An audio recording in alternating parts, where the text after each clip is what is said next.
Bismillahirrahmanirrahim. Alhamdulillahirrabbil alamin wassalatu wassalamu ala asrafil anbiya wa mursalin sayyidina Muhammadin wa alihi washabihi ajmain amma ba'd. Assalamualaikum warahmatullahi wabarakatuh. Alhamdulillah kita kembali lagi di indahnya Ramadan bersama tentunya di TV One. Bagaimana di rumah? Sahurnya lancar semuanya. Mudah-mudahan hidangan hari ini apapun lauknya tapi keberkahannya terasa. Insya Allah jadi tambah nikmat suasana sahurnya. Insya Allah akan ditemani dengan siraman-siraman rohani yang bikin kita tambah penasaran dengan ajaran yang sangat mulia ini ya. Tapi sebelum kita mau tegur yang ada di International Islamic Education Council ini, ada para hadirin yang hadir di sini yang juga akan bertanya nanti. Assalamualaikum ibu-ibu semua, bapak-bapak. Bagaimana sahurnya lancar? Alhamdulillah. Makanan apa yang paling ngangenin? Nih ibu-ibu. Ramadan makanan apa yang paling ngangenin? Kolak. Apalagi? Kurma. Kurang tepat. Makanan yang paling ngangenin di Ramadan adalah makan siang. Baiklah, sekarang kita akan ya, biasanya kalau siang, kalau lagi Ramadan, siang itu rasanya kayak banyak bisikan-bisikan setan. Aduh, gitu kan. Jadi sesuatu itu kayak semua diarahkan ke makanan ini. Tapi yang saya penasaran bukannya makanannya, tapi kenapa setan ini kok sampai repot-repot goda manusia terus? Orang lagi enak-enak beribadah, ada aja bisikan makan nih. Keluar tetangga punya sesuatu yang baru, bisikin lagi.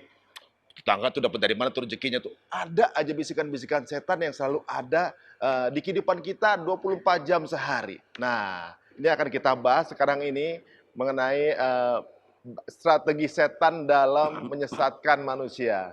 Sudah bersama kita guru-guru kita Ustadz Abdul Samad. Assalamualaikum Ustadz. Waalaikumsalam warahmatullahi. Masya Allah, mudah-mudahan Allah selalu menjaga beliau dan juga memberkahi beliau dan juga keluarganya, Masya Allah. Dan juga ini guru kita juga yang luar biasa ya, Kiai Sumarno Syafi'i. Assalamualaikum Kiai. Assalamualaikum warahmatullahi wabarakatuh. Semoga diberikan kesehatan Kiai ini, Masya Allah. Amin, Masya Allah. Kita siap-siap nih, kita akan ngegas sama setan nih kalau gitu. Bersama Kiai juga nih udah siap nih. Nah, sekarang mungkin kita akan mulai dengan guru kita Ustadz Abdul Samad.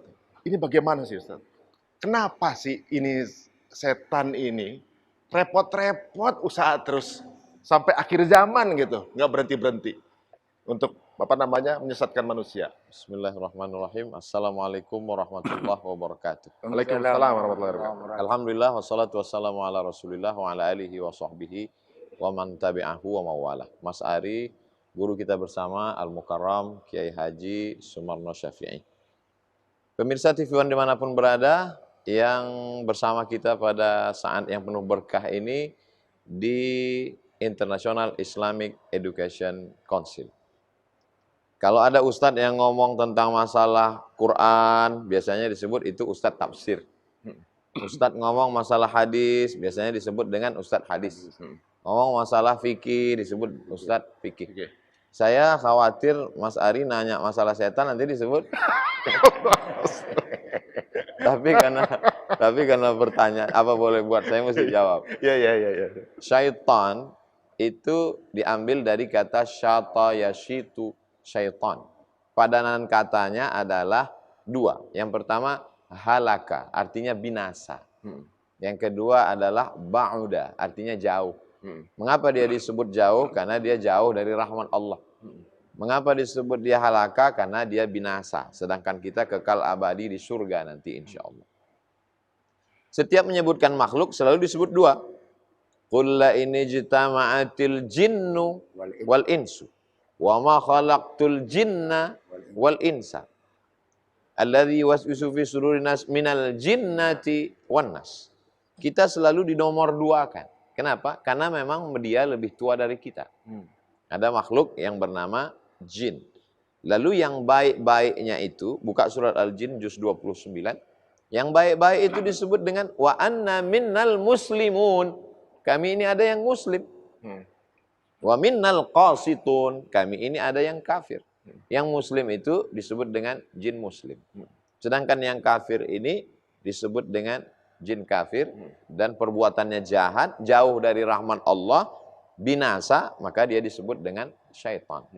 Dan manusia pun kalau perbuatannya jauh dari rahmat Allah dan dia binasa, masuk neraka jahanam, maka dia juga disebut dengan syaitan. Maka ada disebut syayatin al-ins wal jin. setan-setan yang berasal dari kalangan manusia dan dari kalangan jin.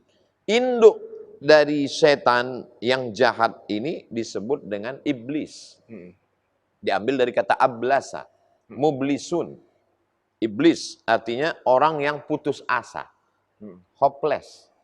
Iblis, putus asa dari rahmat Allah Subhanahu wa taala. Awalnya dia baik, amalnya banyak, lalu kemudian sampai level 1, level 2, level 3, sampai dia setara selevel dengan para malaikat. Lalu orang menduga dia malaikat. Bukan. Malaikat itu diciptakan dari nur.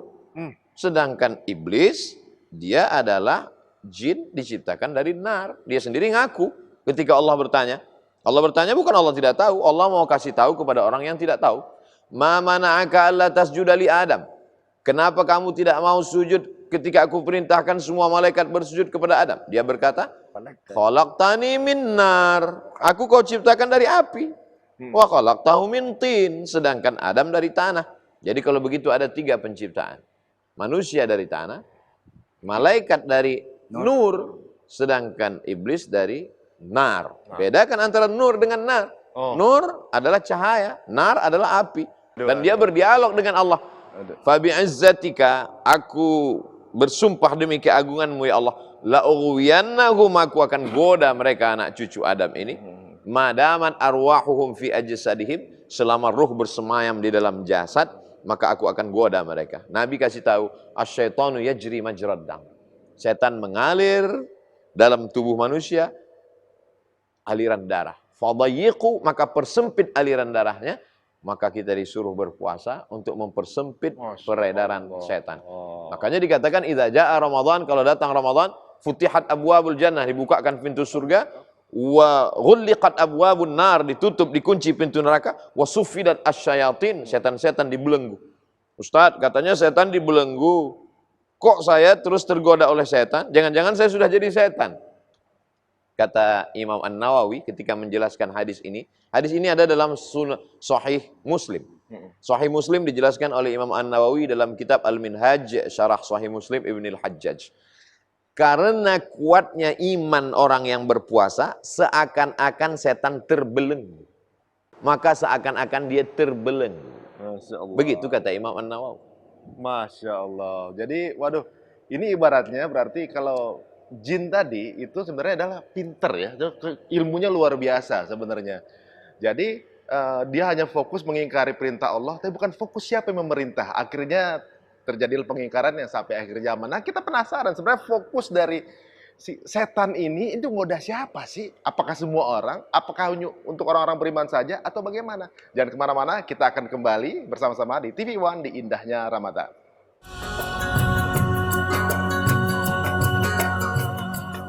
Alhamdulillah kembali lagi di Indahnya Ramadan. Bagaimana santap sahurnya sekarang ini? Waduh, udah suapan kedua. Waduh, Masya Allah luar biasa. Di satu segmen, satu suapan ini, Masya Allah. Saking menikmati acara ini. Nah, sekarang ini kita akan kembali ke topik kita mengenai syaitan. Kita ngomongin setan ya. Tadi Ustadz mengatakan bahwa setan adalah sebenarnya makhluk yang berilmu. Gitu ya. Kemudian mengingkari perintah dari Allah. Nah, sekarang ini sebenarnya fokus operasi. Ya, jadi SOP-nya setan SOS ya, strategi operasional dari setan gitu. Punya QC apa nih?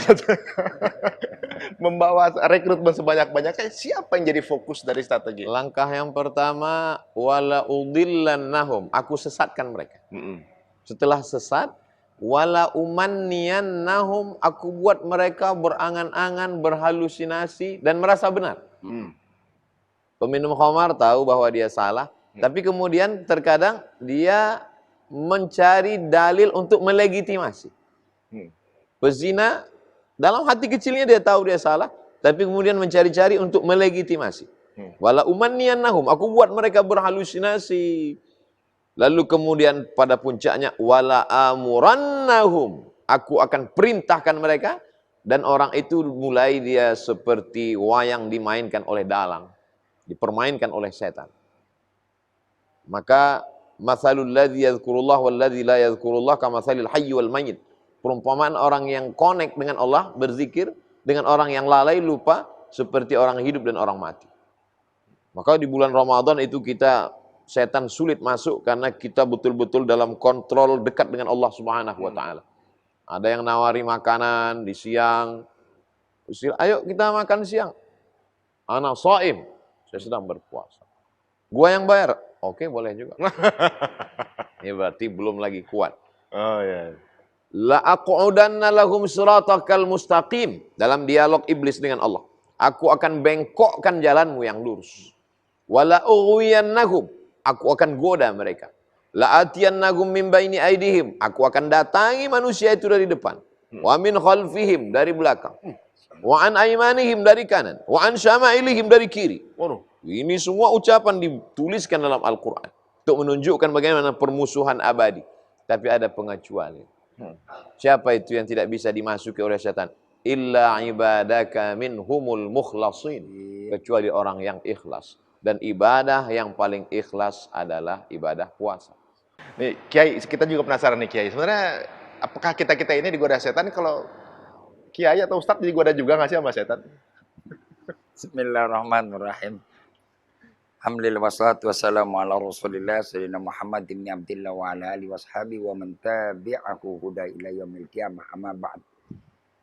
Apakah kiai dan ustadz juga digoda sama setan? Tanpa terkecuali. Sebab setiap Bani Adam, setiap yang namanya anak keturunan Adam, ustadz dan kiai ini kan cuma status. Ya. Tapi kan dia juga manusia. Yang setan gak goda ya cuman setan doang. Sesama setan. Jadi kalau Anda ingin bebas daripada godaan setan, jadilah setan. Jadi goda lagi. Ya nggak digoda lagi.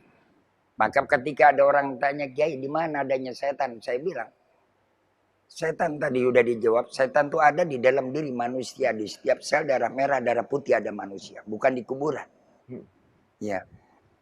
Justru setan yang paling banyak di tempat ibadah. Oh, malah begitu. Kok malah paling banyak? Mana ada orang betah di masjid? Oh iya. Pernah ente di masjid sampai 3 jam. Iya. Ibu-ibu di masjid ngaji aja baru 10 menit 16 kali melonjor, 12 kali bergerak.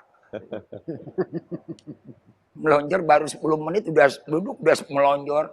Makanya gak usah kaget, karpet di masjid sering pada botak. Nggak ada yang betah orang di masjid. Coba kalau di mall. Jalan 4 jam, nggak ada capeknya.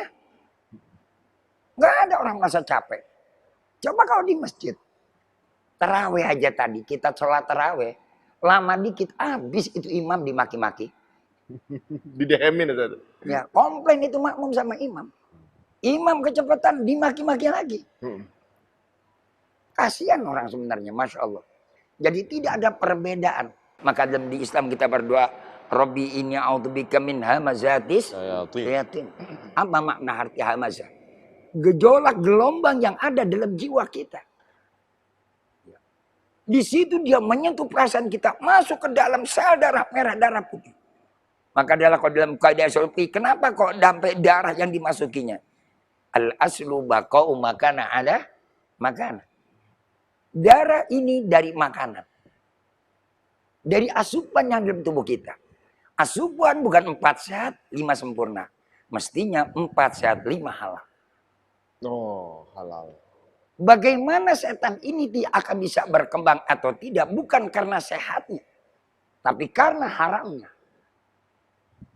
Kalau memang didapat dari hasil yang haram, cara yang haram, maka darah ini pun akan menjadikan kendaraan setan. Begitu masuk ke dalam tubuh manusia, itu makanan. Kemudian ada yang jadi vitamin, ada yang jadi gizi, ada yang jadi kotoran, ada yang jadi darah.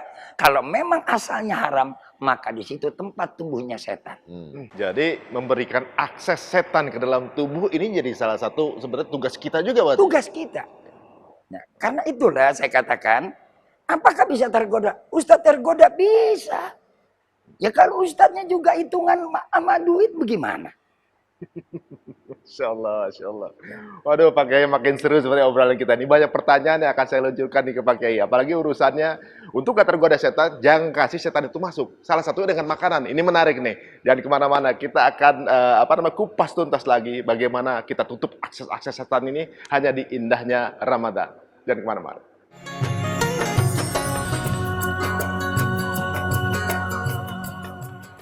Alhamdulillah kembali lagi di indahnya Ramadan. Ya, untuk yang sedang menyaksikan sekarang ini masih dengan nuansa santap sahurnya tentunya juga. Tadi sebelumnya di segmen sebelumnya kita diingatkan oleh Kiai ya, bagaimana kita mengakses makanan-makanan kita agar tidak ada akses untuk setan. Jadi sebelum dimakan sahurnya, tolong tanyakan suaminya dari mana dapat ini rezekinya. Oh, nggak bercanda ya. Mudah-mudahan ini sudah terjadi di masyarakat Indonesia mendapatkan rezeki dari semua yang halalan dan toiban. Ini menarik lagi nih.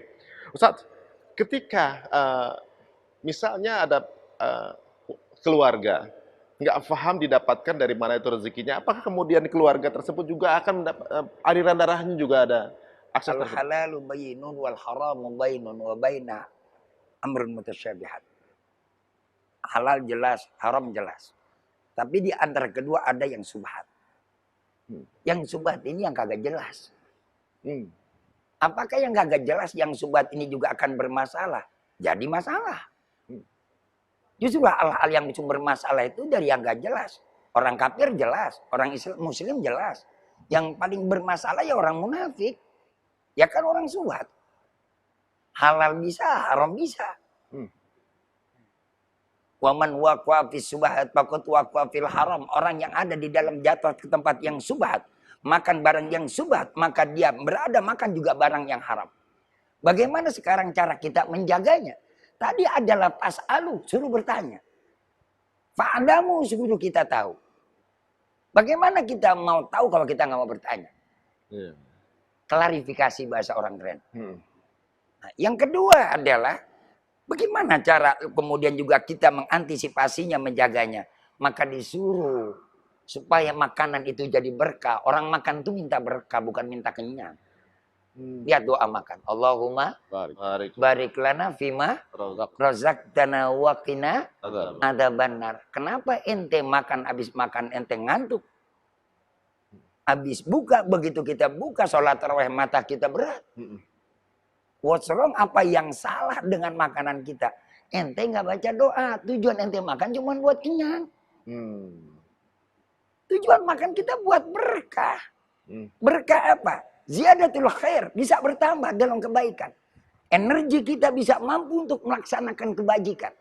Kita melakukan kebaikan dengan energi yang kuat. Dari makanan yang halal kita dapatkan. Begitulah akan melahirkan nanti bisa melakukan buatan yang baik. Ya Allah, kalau orang dulu berpuasa, Masya Allah Pak. Kita di Indonesia, Ustaz Somad, paling puasa 12 jam udah jago. Ya, udah hebat. Coba orang-orang kayak macam di Rusia, di Chechnya, dia bisa berpuasa 18 jam. Kita dulu di Timur Tengah pernah puasa kita sampai berapa? 15 jam. Panas. Musim panas.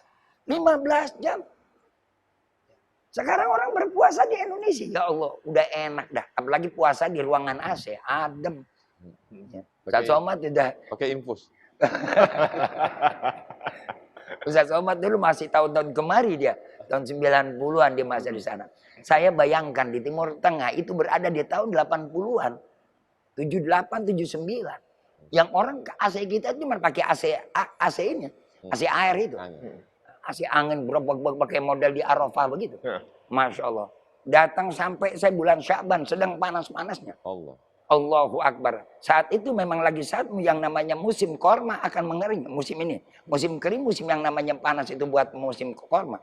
Panas itu sampai 48, 45, bahkan sampai 50 derajat. Allah. Itu godaan setan lagi kenceng. Nah, sekarang setan menggoda atau tidak tergantung tadi asupan kita. Kalau memang asupan kita halal yang kuat insya Allah.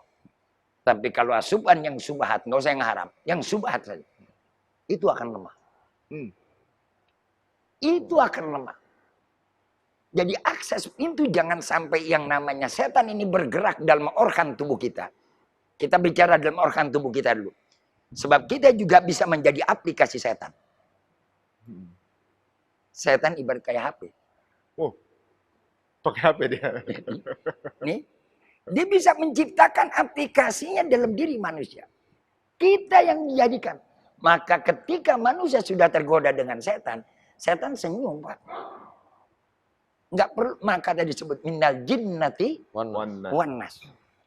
Jadi manusia bisa melanjutkan langkah setan, manusia bisa kesetanan, tapi setan nggak bisa kemanusiaan. Masuk kita ada, masuk. Masuk kan? Masuk. Ya, ada nggak setan kemanusiaan? Nggak ada. Apa nilai manusia?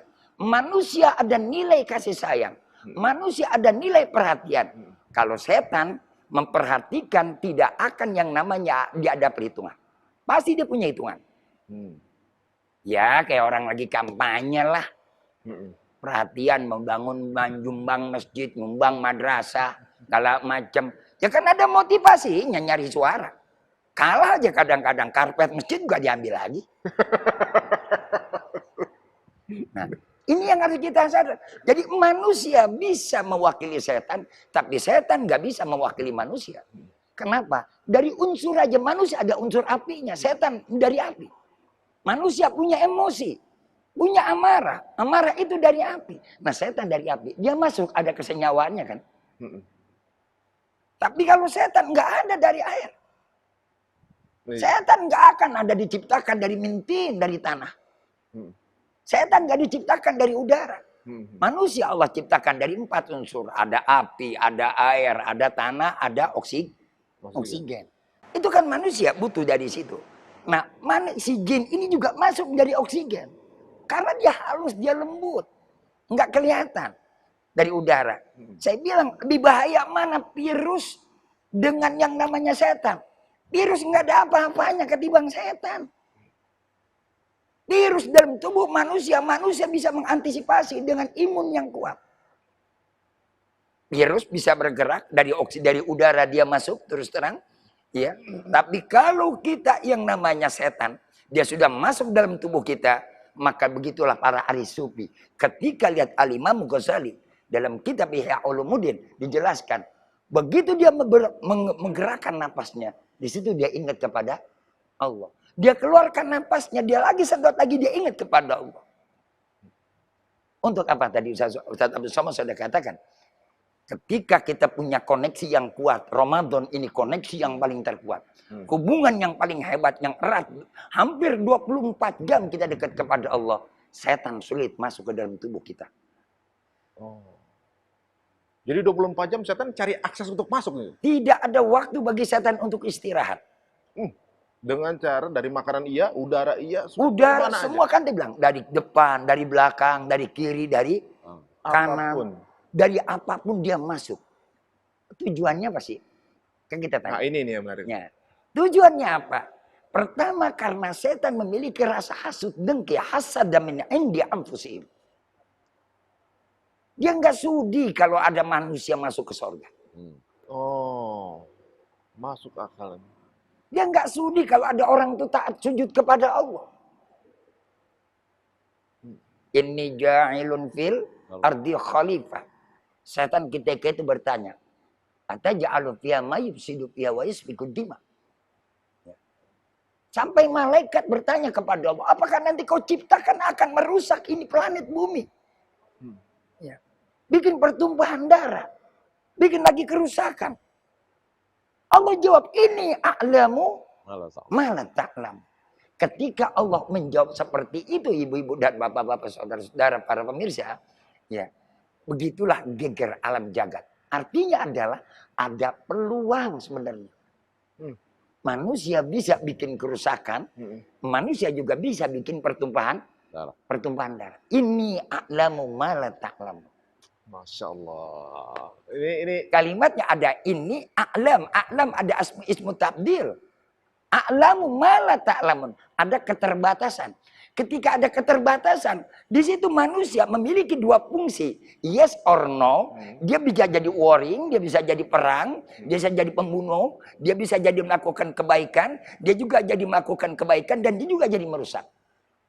Dhaharal fasadu fil barri wal bahr. Jangankan yang namanya di daratan, di lautan aja manusia bisa rusakin. Masya Allah. Kenapa?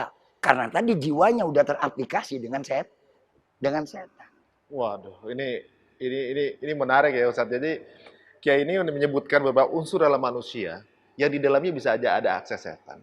Nah, ibaratnya kita sendiri bagaimana, siapakah dia di tubuh ini yang punya akses lebih banyak?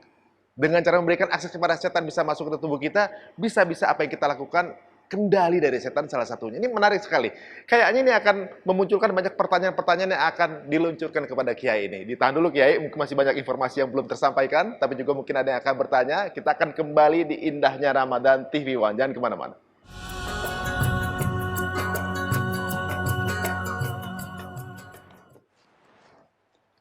Alhamdulillah kembali lagi di indahnya Ramadan ya, tentunya juga masih di suasana sahur dan tentunya juga mudah-mudahan seluruh keluarga sekarang sudah menikmati santap sahur dan insya Allah mudah-mudahan hari ini puasanya lancar ya. Dan masih di indahnya Ramadan TV One dan kami semua berada di International Islamic Education Council. Nah sekarang ini kita akan berikan kesempatan untuk hadir di sini juga bertanya kepada guru-guru kita. Ya biasanya kalau kita jika ingin menang tentunya juga kita harus mempelajari strategi termasuk strategi musuh.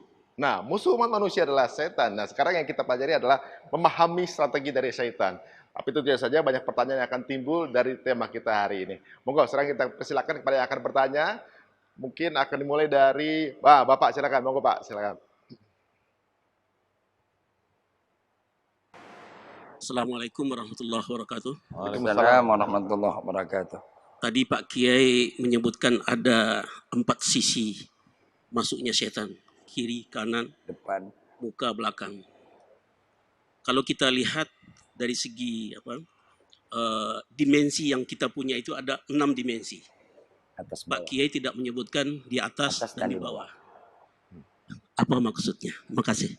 Waduh, Masya Allah, ini pertanyaannya rupanya benar-benar detail mengamatinya ya. Tadi ada 4 sisi, ternyata kita punya 6 sisi. Nah, Fadal, silakan, Ustaz. Ustaz Abdul Somad mungkin atau juga Kiai akan jawab pertanyaan. Kenapa Allah sebutkan min shimalihim dari kiri mereka, wajanubim dan juga dari kanan mereka. Amamihim depan mereka, wa khalfihim dan belakang mereka. Kenapa enggak dari atas dan dari bawah? 6 dimensi, ada 2 dimensi yang terpelihara. Ketika pertama kita ada di bawah, kita terpijak dengan bumi. Ini kalau dikaitkan, ditafsirkan, maka setan itu dia tidak bisa mendaya gunakan ketika dia sudah merambat ke bumi. Yang kedua, ketika ke atas, kenapa setan nggak bisa masuk lebih tinggi atas? Di dalam kitab Al-Ima yang sering kita baca sehari-hari, ya dijelaskan, ketika manusia orang yang beriman, khusus yang beriman, adalah khos lil iman. Jadi kan tadi saya katakan, manusia digoda tanpa lihat kelas, tanpa lihat kelompok, tanpa lihat golongan. Jadi strateginya setan ingin menggoda orang beriman dari 4 sisi yang dia bisa masuk. Dimensi atas bagaimana? Dimensi atas orang yang beriman, manusia selalu ingat kepada Allah. Ketika dia ingat kepada Allah, ada suara azan, itu setan takut. Maka yang takut sama azan ya setan. Ustaz. Masya Allah, itu tadi pemaparan dari Kiai luar biasa ya. Jadi kalau kita sudah punya hubungan langsung dengan Allah, insya Allah vertikal karir kita juga aman. Vertikalnya kuat. Aman. Wala takunu kalladzina nasullah fa'ansahum anfusahum. Ketika manusia lupa kepada Allah, maka dia lupa kepada dirinya sendiri. Jadi ada sinyal yang kuat dengan kita zikir. Zikir ini kita membangun sinyal. Gratis, nggak bayar. Kuotanya bebas. Bebas kuota. Makanya ibu-ibu, bapak-bapak ketika apalagi bulan Ramadan kita ingat dengan Allah, Masya Allah luar biasa. Kita lagi membangun yang namanya kekuatan benteng yang kuat sehingga setan tadi Abdul Somad bilang nggak bisa nembus dari segala aspek kehidupan orang yang beriman. Kenapa? Karena dia selalu ingat kepada Allah. Masya Allah. Coba kita lagi puasa, kita banyak baca doa kan. Kita baca istighfar, astagfirullahaladzim, astagfirullahaladzim. Kita banyak baca doa, Allahumma inni as'aluka ridhaka wal jannah wa a'udzubika min sakhatika wan nar. Nyebut nama Allah aja setan tuh lari.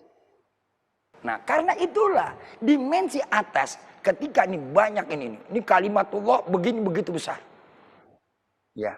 Untuk orang beriman dia nggak bisa masuk dari ubun-ubunan. Kenapa dia nggak bisa masuk dari ubun-ubunan? Dia nggak bisa masuk dari telinga, dia nggak bisa masuk dari ini. Karena orang yang beriman tadi dia ingat kepada Allah. Begitu dia lahir, diazanin telinganya. Begitu dia azanin telinganya, udah ada benteng di telinganya, kalimatullah. Lalu dia masuk dari mana? Yang tadi udah kita sebutkan. Masya Allah. Waduh. Mudah-mudahan kita menjadi orang-orang yang juga dilindungi dari penjuru-penjuru yang mungkin digawangi oleh setan tersebut ya. Amin. Penanya berikutnya, kita berikan kesempatan kepada, monggo Mbak, silakan Mbak.